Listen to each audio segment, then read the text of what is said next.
Hello everyone, I'm Ruby, and this is the Dunscom Tech demo. This isn't the reactor that we're working on currently, but is a previous version that they made available for everyone now, and this is still one of my favorite reactors. So let me show around a bit. We're starting over here. This is the reactor removing heat system, so if the reactor isn't operational like this right now, the fuel elements still producing heat, and that needs to be dealt with, of course, or they will be melting. So this is removing the heat at the moment. So we're going to shut that one down, and we can use starting the heat for starting up the reactor. Over here are some systems that aren't operational for the moment, so we're skipping those. And now we're going to the pressurizer. This is a pressurized reactor system, but this means that in the primary loop the water is liquid, even if it is above 100 degrees Celsius, because it's under pressure, the boiling point is higher, and that is indicated by these 2 meters. So the saturation point where the water should boil and where the water temperature is at the moment. So now you see it's cold. So what we have, and if it's cold and there is no pressure, we have 0 bar, the boiling point would be 100 degrees. So we're going to heat this water in the pressurizer. You should see the pressurizer as a mini vessel, a closed vessel. So if you start heating the water, it will create steam that cannot escape. So the steam will create pressure. The pressure will then enhance the boiling point, making a bigger saturation point. So how do we heat this? How do we start up this? Because we don't have any heat on the reactor at the moment. So we're heating this with this electrical heater. That will be on for a lot of time, and that will be also the most time-consuming step in starting up the reactor, is making that there is enough pressure in the pressurizer to safely heat the water from the reactor without creating steam in the primary loop. Once we have enough steam, or once we have enough heat from the reactor, we can use that heat to continue heating the pressurizer, and that's with these 4 valves. I'm going to turn them on right now, even if it doesn't do anything, but that's one thing I don't have to remember for later on. Also good to know, as this is only a tech demo, there is no auto control. There are valves and knobs for that, but they don't work at the moment. So we see the temperature is rising already in the pressurizer, and we will, once it's above 100 degrees, we start getting some pressure.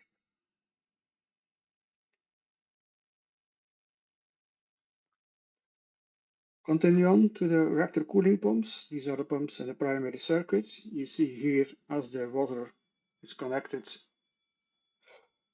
ignore the stupid screw bell. There's a new request for electricity, but we're far from that. As the water in the pressurizer is starting to heat and the pressurizer is in a primary loop, you see also over here that the water in the hot leg of the primary loop will start to heat up. Over here you see the dial that shows how fast the water in the primary loop heats, in the right plus side or the minus the left side if it cools down. So we're going to set up the primary pumps now. We only use the left ones because that's more than enough for starting up. These are also dials that aren't working at the moment, so we're setting the set points with these dials, and these are the actual speeds of the pumps. This node has control of both the pumps. If we want to set them separate, we can use this one above or below. But normally we're using that to make the same flow in both the left and the right loop. give it a little bit so the temperature isn't rising all that fast, so we don't create a thermal shock. It will go in negative now. We're just going to watch out if it goes back to the positive or we need to reduce the flow a bit. But it should be fine. Continuing, this is the chemical part where we can enhance the reaction by diluting the water. That means by putting less borium in it, or we can slow it down, the reaction, by adding borium on it. But I will come back to this later on. Also, the reactor panel is something for later on. You see the period over here. We have a small bit of reactivity, but nothing that much. Let's go to the far end.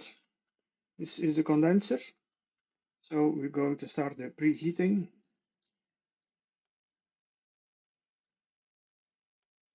And also put the polisher in action.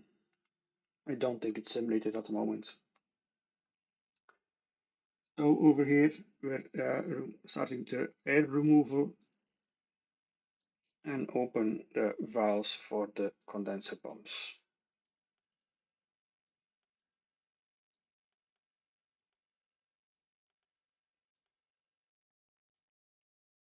And now we just have to wait to create a vacuum, so this indication should drop around 100, and then we can use the detailed version on the right to make adjustments to keep the vacuum in the green zone. As we don't have steam at the moment, we cannot use this system. We just need the initial push doing with the air removal. Turbine controls, nothing much to do at this moment over here. So feed water, this is the second loop. So the first loop is started heat as mentioned. You can also read the same temperature over here. So once we get above 100 degrees, we can create steam in the second loop. And with pressure and steam generation, we can read over here. So the only thing that we keep in mind in the feed water pumps is making that both circuits are around 50% as they are now. So we're just going to set it up, but not actually starting the pump, and monitor the level of the feed water.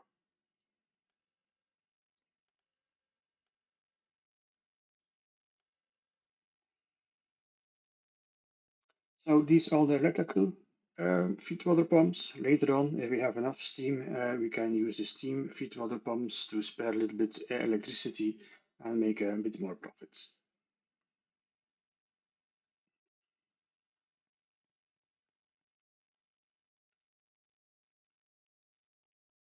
I know it's more or less a waiting game to create enough heat and just pressure in the pressurizer before we can start up the reactor.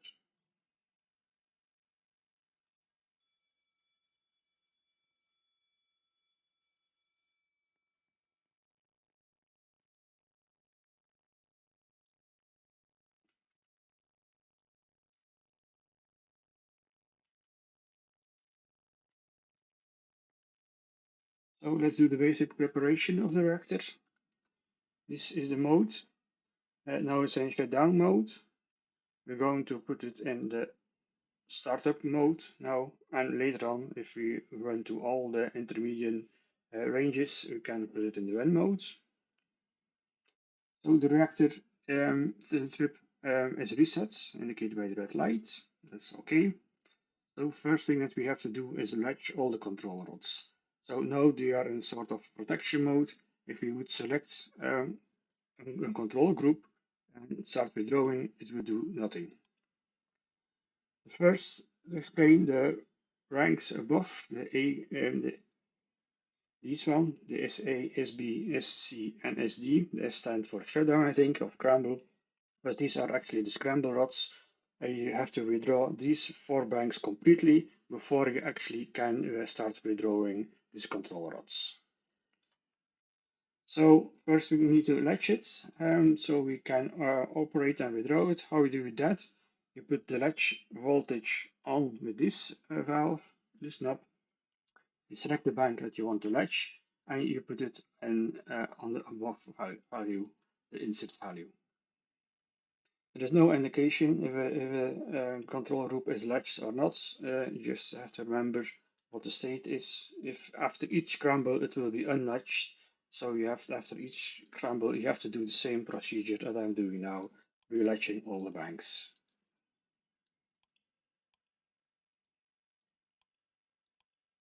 Okay, that's done. You can remove this, and now we can start withdrawing. Always pay attention with the period, not to go too fast. This is the smallest bank, so we're going to do this one first on the fastest speed.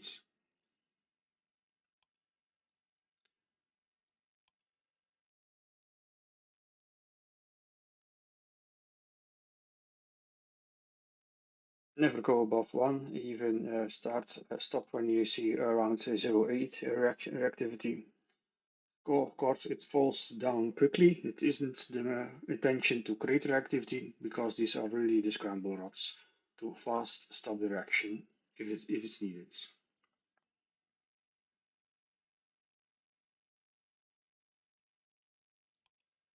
I'm just gonna read here and continue withdrawing. The A and B bank are a little bigger, so you have more reactivity, creating more reactivity. So with the B bank, I'm going to withdraw on the normal rate.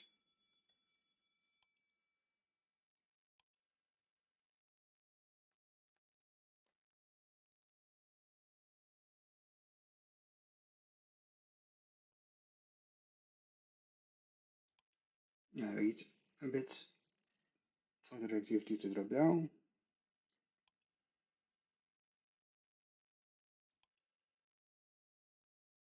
The biggest mistake that you can make by in every reactor simulator is hurry up and trying to do things fast. You really need to take your time. The A bank, normally I'm doing that on fine because you will see if I withdraw it even on the normal speed, the reactivity will go up very fast. That's kind of okay right now.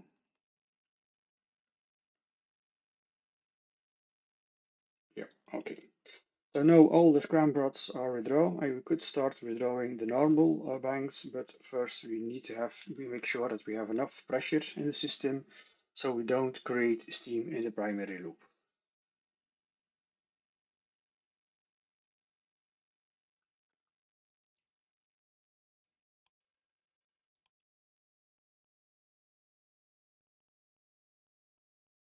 Just adding some cooling by circulating more in the primary loop. So we have safety differences between the separation temperature and the actual temperature in the primary loop. So the risk of creating steam are less. This will, of course, mean that it will take a bit longer time before we reach the 300 degrees that we want to have in the hot loop.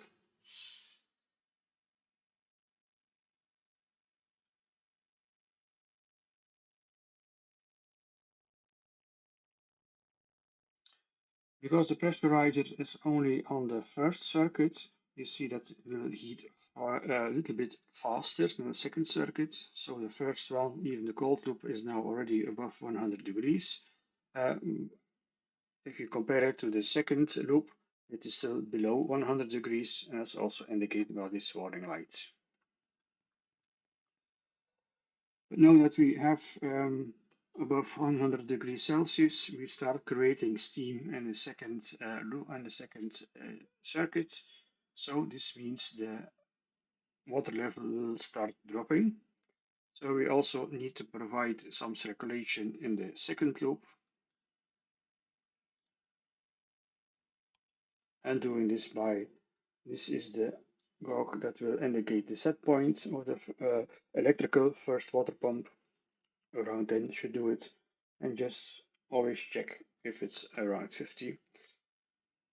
Like I said, we are still below 100 in the second loop, so that's not creating steam and doesn't drop at the moment yet.